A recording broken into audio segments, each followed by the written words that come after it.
नमस्कार दोस्तों, एनआई ज्ञान यूट्यूब चैनल में आपका स्वागत है। मैं मुकेश कुमार। आज हम जीआई टैग के बारे में चर्चा करेंगे और अभी करंटली किसको किसको मिला है उसके बारे में चर्चा करेंगे। तो चलिए स्टार्ट करते हैं। तो जीआई टैग होता क्या है? एक जोग्राफिकल इंडिकेटर है जिसको हिंदी में भौगोलिक संकेतक कहते हैं। ये बेसिकली WTO द्वारा दिया जाता है, प्रदान किया जाता है। तो सबसे पहले ये जान लें, WTO का स्थापना 1 जनवरी 1955 को हुआ था और इसका हेडक्वार्टर कहाँ है? जेनेवा, स्विट्ज़रलैंड में है, जो एक यूरोपियन कंट्री है स्विट्ज़रलैंड। इंटरनेशनल स्तर पर यह संस्थान देती है और प्रत्येक देश में वहाँ के गवर्नमेंट के अंडर रहकर इसी का ब्रांच हर देश में कार्य करती है। तो भारत की बात करें तो भारत सरकार के अंदर वाणिज्य एवं उद्योग मंत्रालय के अंतर्गत 1999 में इसका इस्टेब्लिशमेंट हुआ, स्थापना हुआ और तब से यहाँ कार्य कर रही है। तो जीआई टैग जो दिया जाता है वो क्यों दिया जाता है, इसका क्या महत्व है, ये भी जानना जरूरी है। जीआई टैग एक भौगोलिक संकेतक है, मतलब किसी क्षेत्र विशेष में उत्पादित कोई वस्तु जो अपने आप में बेमिसाल है, उसका तुलना नहीं किया जा सकता, उसको ही जीआई टैग दिया जाता है।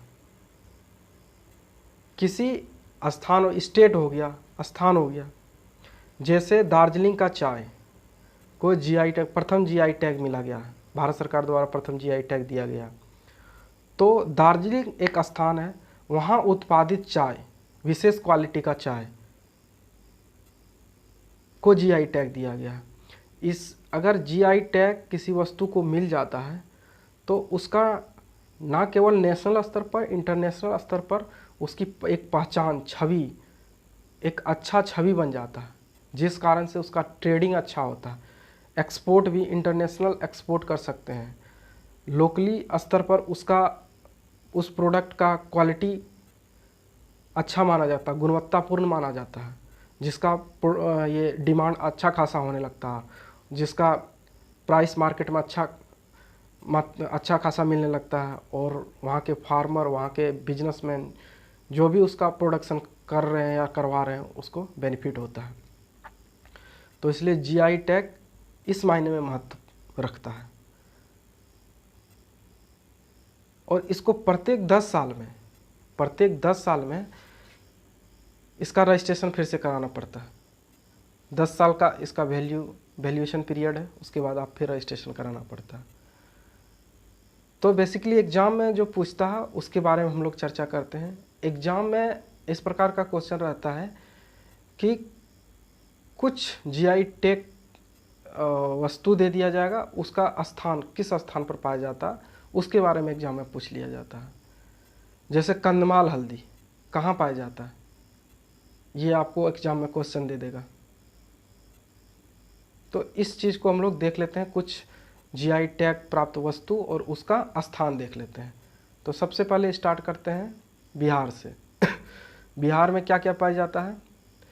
एक जर्दालू आम भागलपुर साइड में पाया जाता है, इसको भी जीआई टैग मिला है।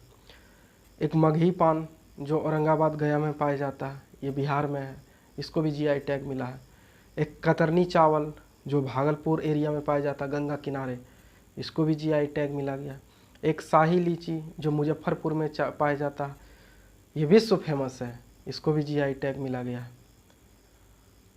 और इसी प्रकार का एक मध्य प्रदेश में एक मुर्गा है, उसका कड़कनाथ मुर्गा, यह भी अपने स्थान में विशिष्ट है, जिस कारण से इसको भी जीआई टैग मिला गया है। एक आसाम में चावल है जिसको बोकासोल चावल कहते हैं, ये without flame you can take it, मतलब बिना पकाए इसको आप खा सकते हैं, पानी में भिगो के रखने के बाद ये खाने लायक हो जाता है, इसको भी जीआई टैग मिला गया है। हम सब स्क्रीन पर लगा देंगे, आप एक बार सुन लें और उसके बाद देख लीजिए। उसके बाद आप चलिए हल्दी। महाराष्ट्र में एक हल्दी पाया जाता है सांगला हल्दी, उसको जीआई टैग मिला है। उड़ीसा में एक हल्दी पाया जाता है कंधमाल हल्दी, उसको जीआई टैग मिला है। एक तमिलनाडु में हल्दी पाया जाता है इरोडी हल्दी, उसको भी जीआई टैग मिल गया। तो हल्दी में सांगला, कंधमाल और इरोडी। पश्चिम से पूर्व, पूर्व से दक्षिण की ओर आइए। सांगला, कंधमाल और इरोडी हल्दी। इरोडी तमिलनाडु में, कांदला उड़ीसा में और सांगला, कंधमाल उड़ीसा में और सांगला महाराष्ट्र में पाया जाता है। तो कुछ इस प्रकार जीआई टैग है। और जैसे सिरसी सुपारी, यह कर्नाटक में पाया जाता है दक्षिणी भारत में, इसको भी जीआई टैग मिला है। तिरूर पान का पत्ता केरल में पाया जाता है, केरल दक्षिणी भारत में, इसको भी जीआई टैग मिला है। अल्फांसो आम, जर्दालू आम बिहार में, अल्फांसो आम महाराष्ट्र में पाया जाता है, इसको भी जीआई टैग मिला है। पंचमर्थी प्रसाद तमिलनाडु में पाया जाता है, इसको जीआई टैग मिला है। गोविंद भोग चावल, गोविंद भोग चावल वेस्ट बंगाल, और कतरनी चावल बिहार, कतरनी को बिहार में और वेस्ट बंगाल में गोविंद भोग चावल को जीआई टैग मिला है। त्रिभुवन सिल्क साड़ी, सिल्क साड़ी जहाँ बोले तमिलनाडु चलाइए, यहाँ इसको जीआई टैग मिला गया है। और बिहार में एक है सिलाव, जो नवादा डिस्ट्रिक्ट में पाया जाता है, सिलाव खाजा, इसको भी जीआई टैग दिया गया है। तो इसका लोगो भी एक अभी 2019 में इसका लोगो जारी किया गया है, इसके बारे में भी कभी कभी एग्जाम में क्वेश्चन पूछ लिया जाता है। अतुल्य भारत की अमूल्य निधि, इसका लोगो पूछा जाए तो अतुल्य भारत की अमूल्य निधि, invaluable treasures of a incredible India, इसका लोगो है। तो इस प्रकार जिस वस्तु को जीआई टैग मिल जाता है वो वस्तु वहाँ के लिए विशेष हो जाता है, सभी वस्तुओं से हट के हो जाता है, और उसका प्रोडक्शन, ये ट्रेडिंग काफ़ी मात्रा में होने लगता है वहाँ।